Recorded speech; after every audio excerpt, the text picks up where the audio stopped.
Hello കൂട്ടുകാരെ, എല്ലാവർക്കും പുതിയൊരു വീഡിയോയിലേക്ക് സ്വാഗതം. ഇന്ന് ഞാൻ നിങ്ങൾക്ക് പറഞ്ഞു തരാൻ പോകുന്നത് തികച്ചും വ്യത്യസ്തമായ ഒരു കഥയാണ്. ഇത് അല്പം പേടിപ്പെടുത്തുന്നതാണെങ്കിലും അതിലുപരി ഹൃദയസ്പർശിയായ ഒന്നാണ്. എല്ലാം തുടങ്ങുന്നത് കോളേജ് കാലത്താണ്. ഞാൻ കോളേജിലെ റേസിംഗ് ടീമിലുണ്ടായിരുന്നു. ടൂർണമെന്റ് ഫൈനൽ അടുത്തു വരുന്നതിനാൽ ഞങ്ങൾ കഠിനമായ പരിശീലനത്തിലായിരുന്നു.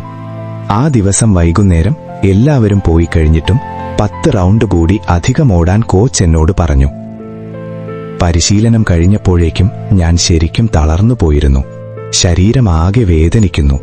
ആകെ ആഗ്രഹിച്ചത് ഒരു നല്ല ചൂടുവെള്ളത്തിലെ കുളിയായിരുന്നു.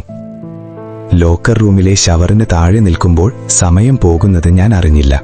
ഏകദേശം 20-30 മിനിറ്റോളം ഞാൻ അവിടെ നിന്നു കാണും. പെട്ടെന്നായിരുന്നു അത്. ലൈറ്റുകളെല്ലാം അണഞ്ഞുപോയി. ആ ലോക്കർ റൂമിന് ജനലുകളൊന്നുമില്ലായിരുന്നു. എന്റെ കൈകൾ പോലും എനിക്ക് കാണാൻ പറ്റാത്തത്ര ഘോരമായ ഇരുട്ട്.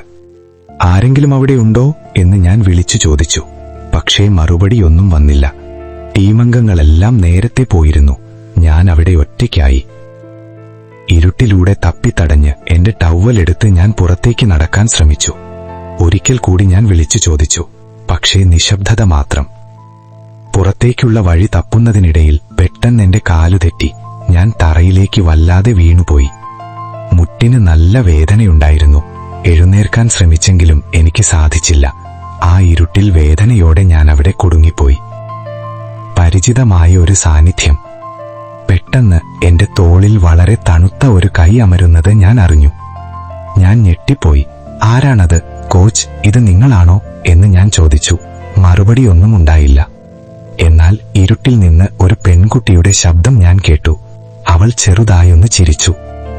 ഞാൻ നിന്നെ സഹായിക്കാം എന്നവൾ പറഞ്ഞു. ഞാൻ സ്തംഭിച്ചുപോയി. ആ ശബ്ദം അതെന്റെ അനിയത്തി കിരയുടേതുപോലെ തോന്നി. പക്ഷേ 1 വർഷം മുമ്പ് ഒരു കാർ അപകടത്തിൽ കിര മരിച്ചുപോയതാണ്. എന്നിട്ടും ആ പെൺകുട്ടി എന്നെ എഴുന്നേൽക്കാൻ സഹായിച്ചു. അവൾക്കൊപ്പം നടക്കുമ്പോൾ എനിക്ക് മനസ്സിലായി അവൾ എന്നേക്കാൾ ഉയരം കുറഞ്ഞവളാണെന്ന്.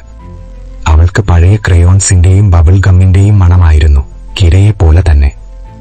നീ ആരാണ് എന്ന് ഞാൻ വീണ്ടും ചോദിച്ചെങ്കിലും അവൾ മറുപടി നൽകിയില്ല. കുറച്ചുനേരം എന്നെ വഴി നടത്തിയ ശേഷം അവൾ എന്റെ കൈ വിട്ടു. വിട എന്ന് മാത്രം അവൾ പറഞ്ഞു. അവസാനം അല്ല, ഒന്ന് നിൽക്കൂ എന്ന് ഞാൻ വിളിച്ചു പറഞ്ഞു. പക്ഷെ അവൾ അപ്രത്യക്ഷയായിരുന്നു. പെട്ടെന്ന് ലൈറ്റുകൾ തെളിഞ്ഞു. ആ ലോക്കർ റൂമിൽ ഞാൻ തനിച്ചായിരുന്നു.